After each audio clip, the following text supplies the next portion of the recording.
Depression, anxiety, insomnia, and cancer. These are all symptoms of a life high in stress. Many of us juggle things such as work, school, families, children, and maintaining some kind of social life without any breaks in between. Many of us live off of caffeine to keep us going through our days. There are days where I felt like if I could take an IV and stick caffeine right into my bloodstream, I would. We all know that studies have done to show the stress management and energy boosting benefits of a nap or even just a rest break in the middle of the day. But who really has time for a nap? In Spain, the tradition of a siesta is still being practiced. People taking a break after lunch to nap, get a massage, or just relax before returning to work. I believe if the United States could adopt a similar practice of shutting down businesses for about half an hour to an hour after lunch, it would help people be able to deal with the stress of everyday life better, have more energy to get daily tasks done, and be more productive at their jobs.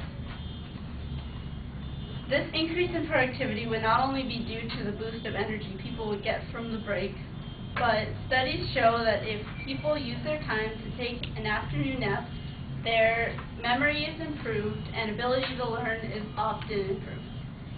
According to a study done by the University of Berkeley, the longer you're awake, the more difficult it is for your brain to store new information, whether it is faces, names, details of a conversation, or the mental notes for a big presentation. An afternoon nap seems to refresh this short-term memory and free up space for new information.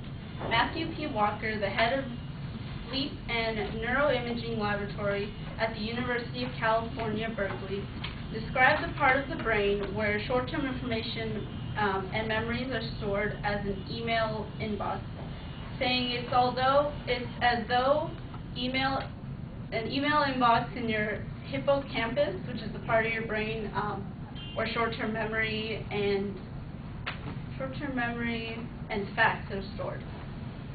It's as though it's full, and when you sleep, you clear out those fact emails, and you won't receive any more until you sleep. It's just going to bounce and move into another folder.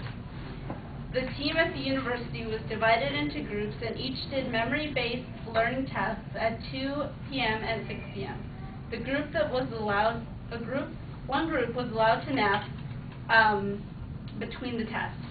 The results showed that although both groups did equally well at 2 p.m., at 6 p.m. the group that had a nap did significantly better. These results seem to conclude that a nap in the middle of the day would help workers improve their productivity level as well as help students learn and retain information better. In addition to this boost in memory, motor skills and alertness would also be improved by the chance to take an afternoon nap.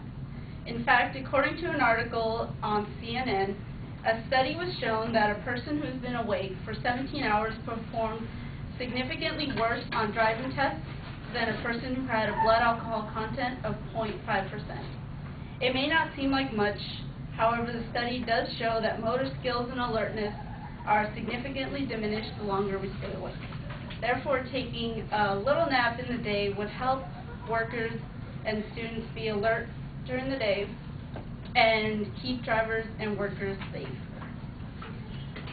However, although these benefits of midday naps are relatively well known, most people do not have the time to nap between the hours of 1 p.m.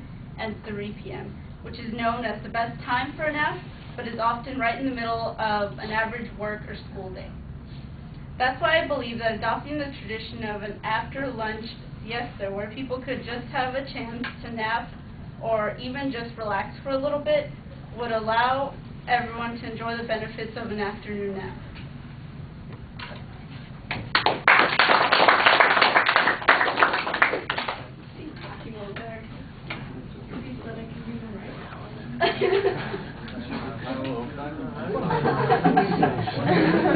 So Megan, what did you think?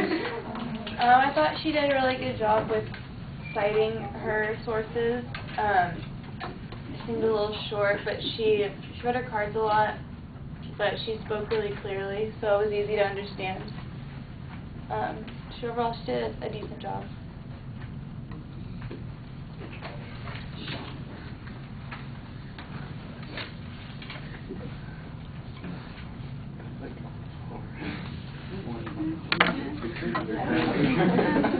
All right, well, I like the attention device. You do have a clear point of view that you express. There's not really a preview of what the content is going to be. Your internal signposting is not bad, so as we're getting to those points, it's relatively clear what you're saying. I thought you did okay on citing some of the material.